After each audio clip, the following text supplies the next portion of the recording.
Hello, ladies and gentlemen. Welcome to the podcast. If you're listening on audio or if you're watching on YouTube, I'm your host, Lagosian, and I have MolyDee, Yes, sir. Molly Man, based out of the Maryland, DC, the DMV axis. Chief, how is your evening going? Yes, man. Yes, thanks, bro. We're doing great. Just thank God trying to stay warm. The winter weather is here and it's Yeah, cold yeah. outside. Yeah. So, how will I put it? Another World Cup is come more than halfway through. African teams, still not holding up, and this has been the case for years. There's, I think the best performing teams have most reached quarterfinal. Remember that was Ghana or Senegal. I can't remember now. Yeah. Um, Ghana or Cameroon last. yeah, so it's been very very disappointing. Morocco is still kind of hanging in there. We'll see how they perform, but Morocco is an African country. I agree. Mm-hmm. But they have a lot of European influence. A lot of their players are born in either Spain or France or the Netherlands or Belgium. So I thought we should have a discussion on why, what's the problem? You play soccer.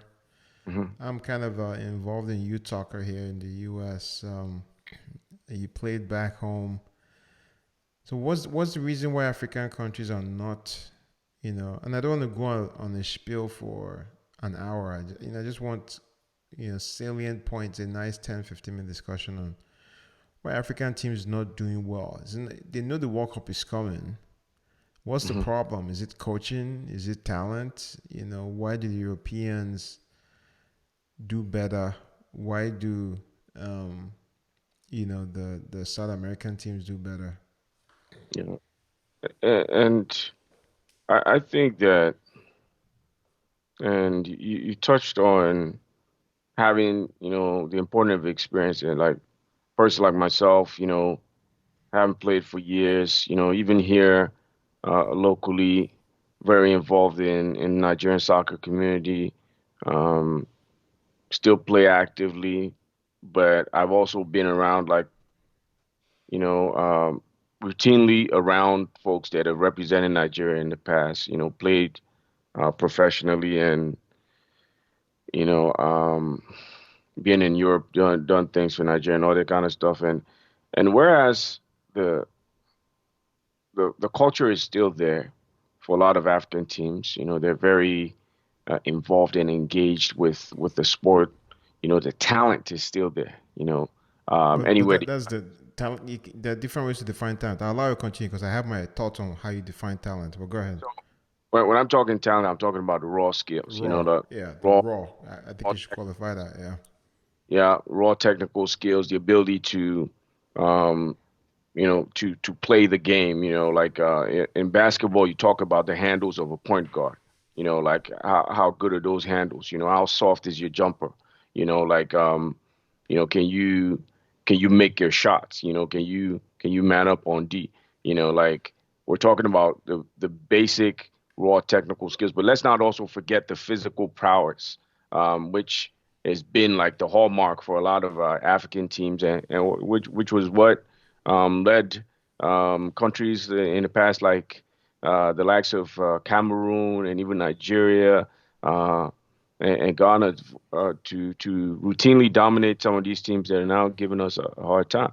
But I think the root cause and why African teams are not progressing is that the socio-economic, the poor socio-economic conditions in many of these countries is overwhelmed and tainted the quality of the development of the sport in for the different countries. And what I mean by that is when you have countries where the local leagues themselves are constantly overshadowed by huge influence of uh, fans following and sinking their teeth into competitions like the Premier League and the Champions League, the development of the sport, starts to suffer. What does that mean? What that means is like the best talents from our different countries in Africa If they really want to get seen, if they want to make it to their national team, they got to find some way to get to Europe, right? And these days, anyone who is, maybe playing on some club in any African playing for some decent club in Europe gets the first pass in making a national team. We should also not forget that there is corruption, widespread corruption in the annals of the different football federations, with Nigerian Football Federation being one really good example. A lot of corruption, pay to play, players not paid their bonuses on time, coaches not paid their bonuses on time, foreign coaches themselves come and work for months and don't get paid. And when folks are not getting paid their salaries, there's not enough investment into making the soccer itself like a hallowed institution, something that you nurture and you put your best effort towards. So the social economic conditions, including corruption, in my opinion, one of the reasons why, our soccer continues to lag behind some of these countries that we're seeing doing well at this World Cup. No, I think those are good points. I think one big factor is, like you said, the local quality of the local leagues, right? It doesn't surprise us that Spain, Germany, pretty much the countries that have the best leagues in the world, arguably the best leagues in the world, tend to do better. Because I remember back in the Premier League then, when the Premier League started, there was a lot of pushback on foreign players coming in, and there were quotas that foreign players had to take just to preserve the number of English people playing. Mhm. Um, but that didn't work very well because English teams back then were not very good. They had some good stars, but they never thrived in the big stage until it became more of quality, right? So you get the best in the world to play, period. And you can look at a team like Arsenal. If you name the bench, the goalie, um, he's English, but look at the left back is from Ukraine. The center backs are Brazil, French. Right back is Japanese. Sometimes the English guy plays. The defensive midfielder is a Ghanaian. The central midfielders are Norwegian. Sometimes English. The wingers English, Brazilian, striker Brazilians. Just that team is multicultural, right? So what I believe that has done is the English people who make it to that stage become as good as the Brazilians and the Spaniards and the Italians, right? So look at Bukayo Saka holding his own, right? So and that permeates to the national team, right? So the Mhm. national team now has the pick of these top players. So there are fewer in number, but the quality is better, right? Because if you have too many people playing, it doesn't necessarily translate to high quality players.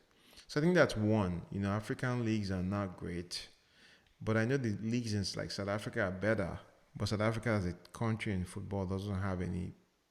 I can't remember last they made the World Cup. Maybe when they hosted, right? So you Yeah. can imagine. So it's not just the leagues, right? Because I know the South African league is not as good as um, the European leagues, but that will translate to the fact that the best leagues in Africa should probably make it to the World Cup. Egypt has a good league, I think. They didn't make it to the World Cup, right? So Senegal made it to the World Cup, and I can't tell you a club in Senegal, Right. right? So that tells you it's not just the league status, and I think a lot has to do with the way football is developed from youth. I'll tell you, Mhm. in the U.S., lots of clubs everywhere, but it's pay to play, right? So you pay to play, and as a result, clubs get a lot of people. A club may have thousands of kids, and again, the quality of the training gets diluted as compared to Manchester, that will have Manchester United, Manchester City. The top clubs have a small number of kids who they think have potential, and they'll train those potential because they see those people as having a path to the first team. Mhm. So if you go to Africa, at least using Nigeria, I don't know of any major academies there. There are all these Pepsi academies and smaller academies that try to develop like you said, the raw talent. But I don't think the investment, not just monetary investment in the quality of coaches, but time and technical ability is great. compared to something like Ajax, where Mhm. they have a culture of developing players. These are people who have deals with schools, so the kids go to school. They pull them out of school early. They train for 2 hours, go back to school, because so the soccer is embedded into their DNA. I Mhm. remember seeing a give example is like Kelechi Iheanacho, right? Former Man City, now Leicester City. He's not even starting from Leicester City. I Correct. remember seeing him controlling the ball, and I could realize this guy is strong and fast, but he wasn't smooth. And it's hard to explain. I always try to tell someone that easy on the eye. If I look at those top players in the top teams, there's something smooth about them. It's hard to explain it, but the Mhm. well trained eye will see. Like if you see Phil Foden, the way he moves with the ball, and maybe I'm biased because that's the kind of soccer player I like. If you see Martin Odegaard, the way they move with the ball, there's this silkiness and that many of the African players lack. And the ones that have it are usually the ones who maybe were born in France or and ended up coming to play. So I'm going off on a rant, but my point is I think there's deficiencies in training. I remember watching the documentary in Senegal about but there's an academy they have the right to. I know I can't remember the name of the academy, but that's where some of the top talents go to, and that academy has kind of mimicked the way the European academy is, where they recruit people from all over the country and they move there, they train them, and top clubs in Europe come there to pick those talents. I think Sadio Mane came from one of those academies, Mhm. right? And so it just tells you that those things can work. You just have to invest, like you said, corruption has eaten into the fabric. You just have to invest the resources, get the better coaches to come there and stay there and train those kids, the ones that have talent, so that they can make it. Because if you go, there are a lot of people who play football back home in Nigeria who are very good, but the ages of technical excellence in terms of developing are ages 7 to 12. Once you miss that window, that's it. You can be a good player on the street, but there's a lot, your joints are already stiff, right? Your ankles are already stiff, your hip is stiff. So those biomechanics that you need to be an excellent player, you may lose that window. Then the tactical know-how that has to happen between 12 and 16, 17 doesn't happen, right? So the ones who make it to Europe are the very, very few. How many players are we exporting to Europe now? I think the number has actually dropped. I don't have the numbers in my head, but I think those are the big obstacles. I think, and there's definitely much more. I know I've been going on a tangent, but let me give you the mic so you can chime in. Yeah.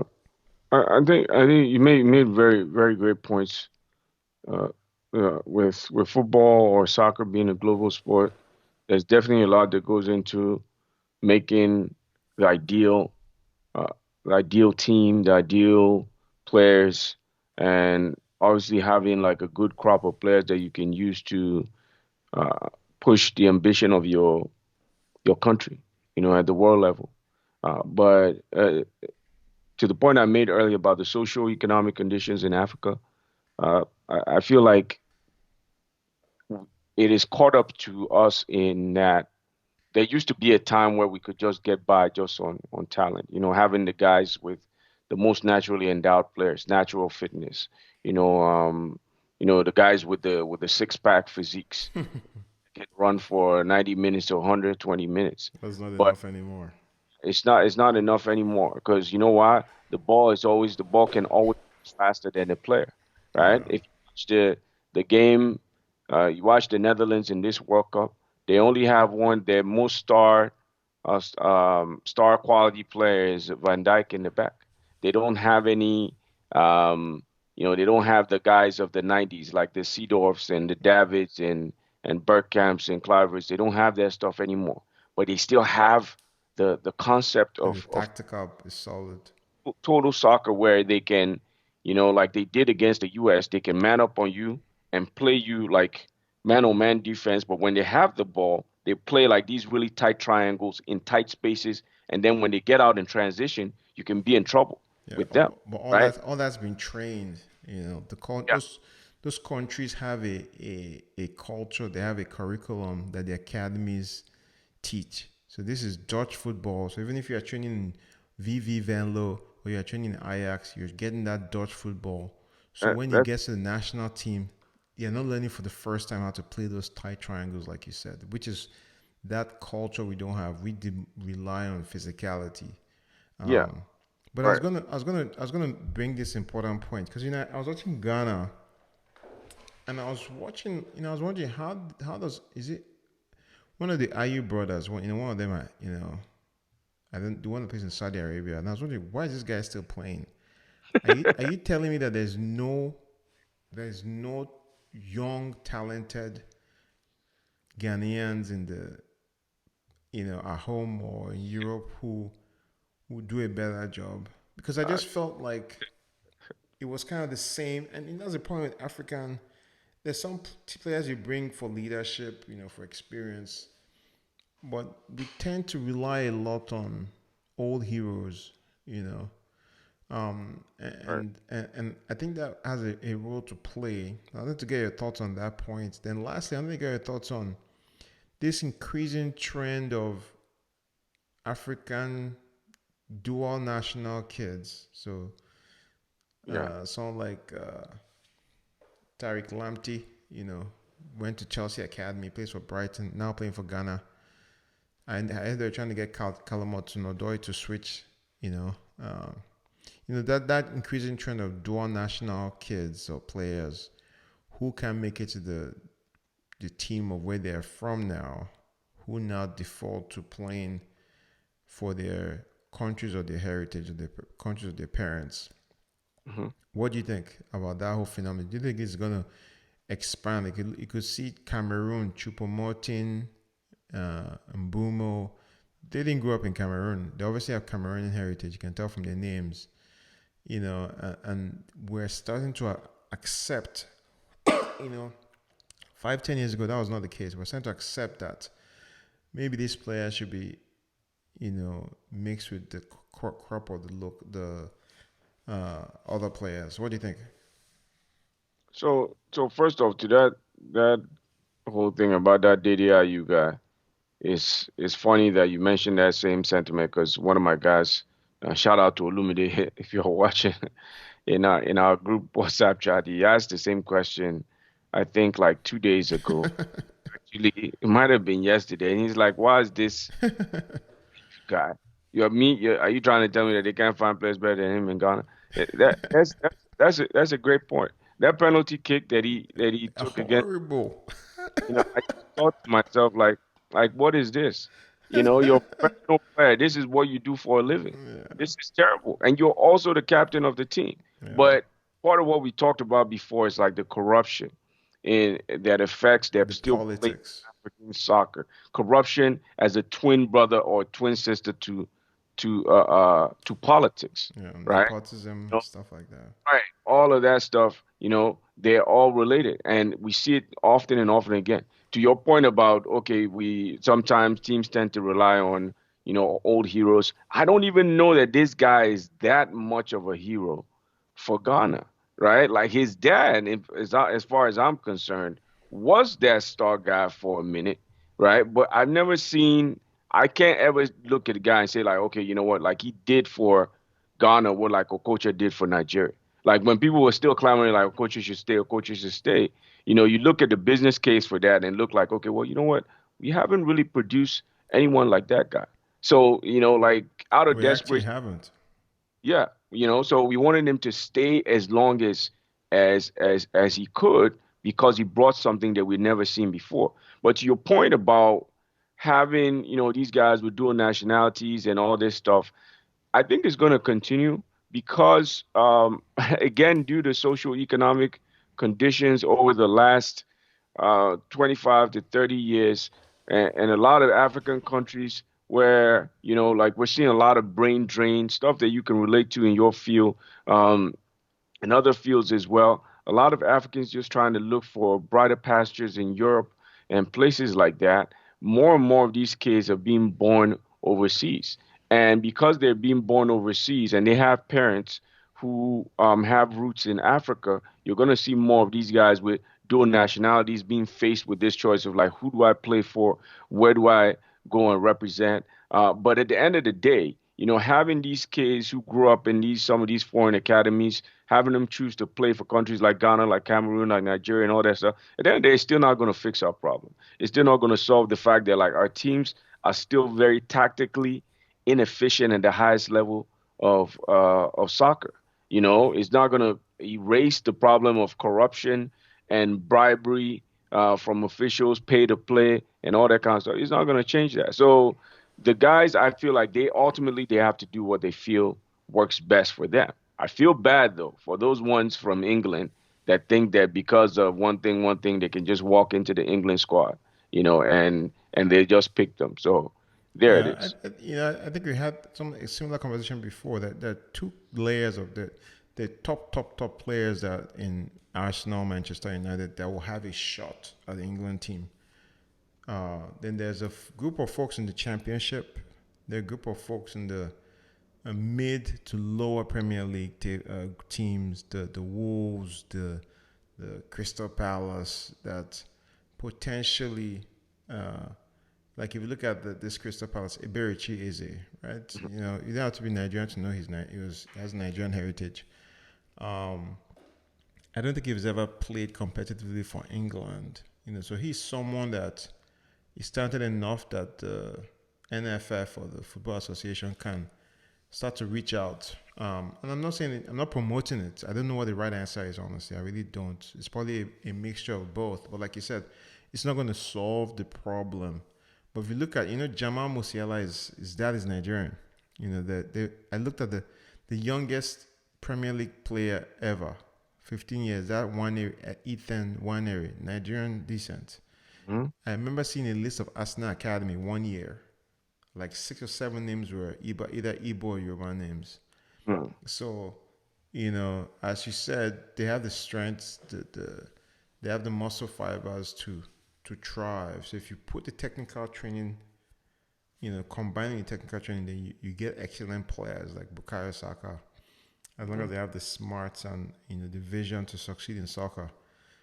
So I'm really curious to see how that whole phenomenon is going to explode, right, over the next 10 years, because it's literally going to explode. Because a lot of people left Africa, left Nigeria, Ghana in the 90s. So there are a lot of kids who are just becoming teenagers at 12, 13, 14, 15 now, who Mhm. have to face that question. Do you play for your country of birth, or do you play for your country of heritage?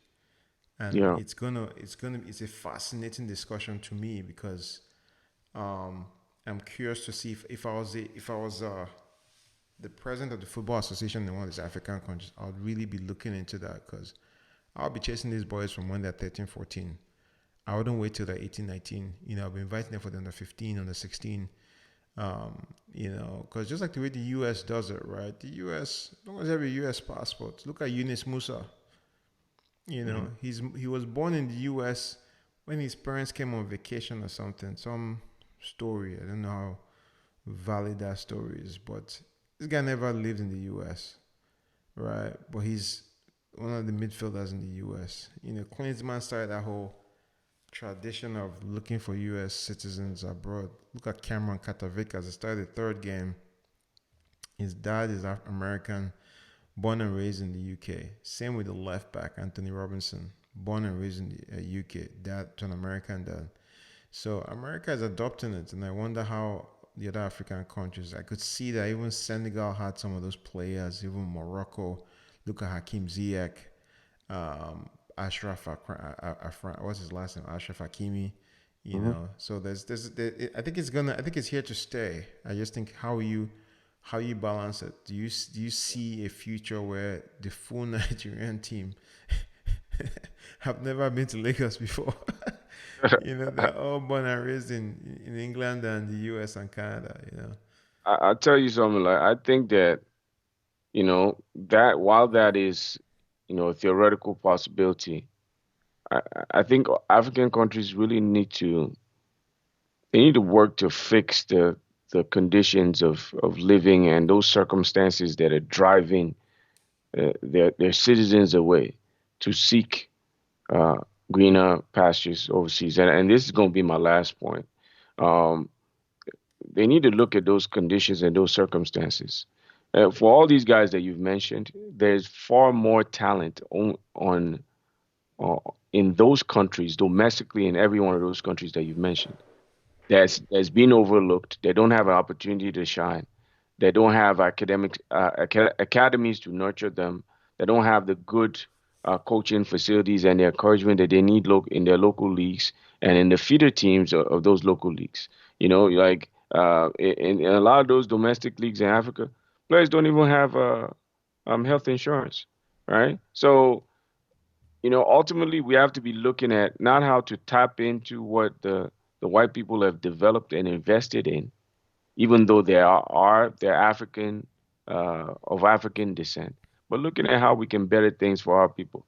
Cameroon would probably have qualified for the second round, but ironically, the person that knocked them out of the World Cup was their own blood, the Yeah, guy that and scored the Bolo. goal for Switzerland. Because if you think about it, if they tied that game, they end up with 5 points in such a Yeah, tight like that, they definitely would have qualified, yeah. right? But ultimately, it was one of their own that stuck it into them. And ironically, it was like he knew what he had done He didn't and never, celebrate. but ultimately, that was the goal that knocked Cameroon out of the World Cup. Yeah, You know, so we now have to start asking ourselves, like, what is the leaders of these different African countries? Look internally. All the corruption and everything. Corruption is just not something that you do and it doesn't have consequences. It has consequences on the day-to-day lives of people. It has consequences on the outcomes. Even the things that we take for granted. Nigerians love soccer. Like in this Qatar, if Nigeria qualified for the World Cup, the revenue streams for everyone involved would have been like truly, truly massive. Nigerians with their love and their lust for everything Super Eagles and global soccer and just flexing and everything, we would have turned that place green, white, green. But guess what? It didn't happen because our football has become anemic. yeah. We don't match up well to the top teams of the world. Even the teams in Africa, the small teams in Africa, on any good day, they can give Nigeria a run for their money. Why? Because we don't, the corruption itself has started to eat, it has eaten deep into the fabric of those systems that can sustain success, the kind of success that we're seeing with some of these world-class teams. Molly, excellent discussion. It was meant to be 10 minutes. We've gone almost 30 minutes, but I think there's a lot of quality, and I think we should circle back again Yes, sir. Yes, at sir. some point to Yeah, discuss this whole topic because I'm fascinated about the whole concept. Just why Africans don't do well. Maybe get more people on the discussion. absolutely. Talk Absolutely. about Yeah, indigenous versus foreign coaches for the African teams. That's something I'll try and set up in the next week or two. But absolutely. man, it's been good to catch up. I'll definitely want to have you on uh, Yeah. to kind of summarize and discuss the quarterfinals and Oh, yeah. talk a bit more about how we think teams will perform in the semis. But yeah, thanks for your time. Thanks for hanging with me today. Absolutely, bro. Thanks for having me. I look forward to doing it next time. Hopefully, having some other guys in as well. Yeah, good night, everybody. One love.